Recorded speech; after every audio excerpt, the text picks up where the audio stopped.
సానుకూలంగా స్పందించి తగిన చర్యలు తీసుకోవాల్సిందిగా మీ ద్వారా నేను కోరుకుంటున్నాను అధ్యక్ష. మంత్రి గారు. అధ్యక్ష, గత 5 సంవత్సరాల్లోని కూడా రాజకీయ అవసరాల గురించి, వాళ్ళ రాజకీయ ప్రయోజనాల గురించి పోలీసు వ్యవస్థని క్లియర్గా చెప్పాలంటే నిర్వీర్యం చేసేశారు అధ్యక్ష.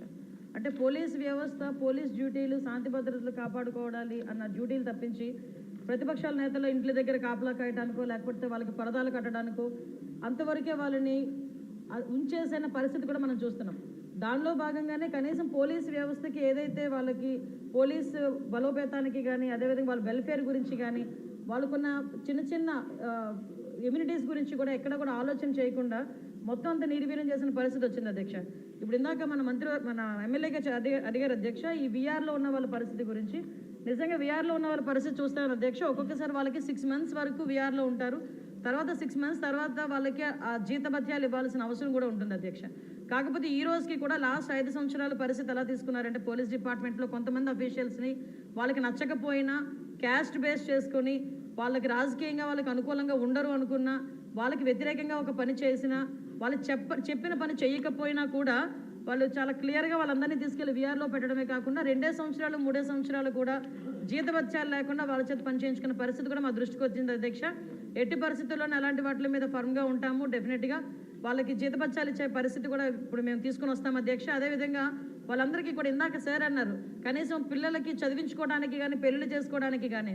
సరే, ఇక్కడ ఒక విషయం చెప్పాలి, సుమారుగా గవర్నమెంట్ ఎంప్లాయీస్ తాలూకా జీపీఎఫ్ అంతా కూడా డైవర్ట్ చేసేసాడు లాస్ట్ 5 yearsలో. దానికి కోర్టుకి వెళితే టెక్నికల్గా ఏం చెప్పారంటే అన్ఎక్స్పెక్టెడ్గా వెళ్ళిపోయింది, డబ్బులు మాకు సంబంధం లేకుండా వెళ్ళిపోయిందని ఆన్సర్ కూడా గవర్నమెంట్ నుంచి కోర్టుకి వెళ్ళిన పరిస్థితి కూడా మనం చూస్తూ ఉంటే సిగ్గుపడాలి ఈరోజు. అంటే వాళ్ళు దాచుకున్న వాళ్ళ సొమ్ము కూడా వాళ్ళకి తిరిగి ఇవ్వడానికి కూడా లాస్ట్ గవర్నమెంట్ 5 సంవత్సరాల్లో కూడా జగన్మోహన్ రెడ్డికి మనసు రాలేదు అధ్యక్ష.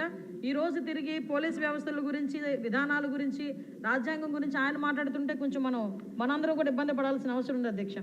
లాస్ట్ 5 years ఇంకోటి అధ్యక్ష, మనకి వెహికల్స్ గురించి కూడా ఇందాక చెప్పారు. వెహికల్స్ గురించి కూడా చాలా క్లియర్గా చెప్పాం. డెఫినెట్గా కొత్త వెహికల్స్ తీసుకోవడానికి గవర్నమెంట్కి ప్రతిపాదన పంపిస్తున్నాం అధ్యక్ష. ప్రతి చోట కూడా వెహికల్స్ మీరు అన్నదైతే వాస్తవం అండి, వెహికల్స్ చాలా ఇబ్బందిగా ఉంది. అంటే స్క్రాప్కి వెళ్ళిపోయే వెహికల్స్ 15 yearsకి ఎట్టి పరిస్థితుల్లోనే స్క్రాప్కి ఇచ్చేయాలి. ఆ వెహికల్స్ అన్నీ కూడా చాలా ఉన్నాయి. ఇంచుమించు 50% మనకి కొరత అయితే ఉంది, దానికి కూడా అధిగమిస్తాం. అదేవిధంగా మనందరికీ కూడా 120 లీటర్ల గురించి చెప్పారు అధ్యక్ష. యాక్చువల్గా అయితే ఏజెన్సీ లెవెల్లో ఎక్కడైనా కంపల్సరీగా కావాలి అనుకుంటే కనుక మన డిపార్ట్మెంట్ నుంచి ఎస్పీ లెవెల్లో వాళ్ళకి డీజిల్ పెట్రోల్ ప్రొవైడ్ చేయొచ్చు. కానీ పరిస్థితి ఎందుకంటే రిస్ట్రిక్షన్ పెట్టారు, 120 liters అని రిస్ట్రిక్షన్ ఉంది. దాన్ని ఈరోజు ఒక 300 liters వరకు కూడా రిస్ట్రిక్షన్ని పెంచే క్రమంలో ముందుకెళ్తున్నాం అధ్యక్ష. అదేవిధంగా ఇప్పుడు మీరు అడిగారు అధ్యక్ష, మనకి ఏపీఎస్పీ నుంచి ఏఆర్కి వెళ్ళేదానికి కన్వర్షన్ లిస్ట్ కూడా రెడీగా ఉంది అధ్యక్ష.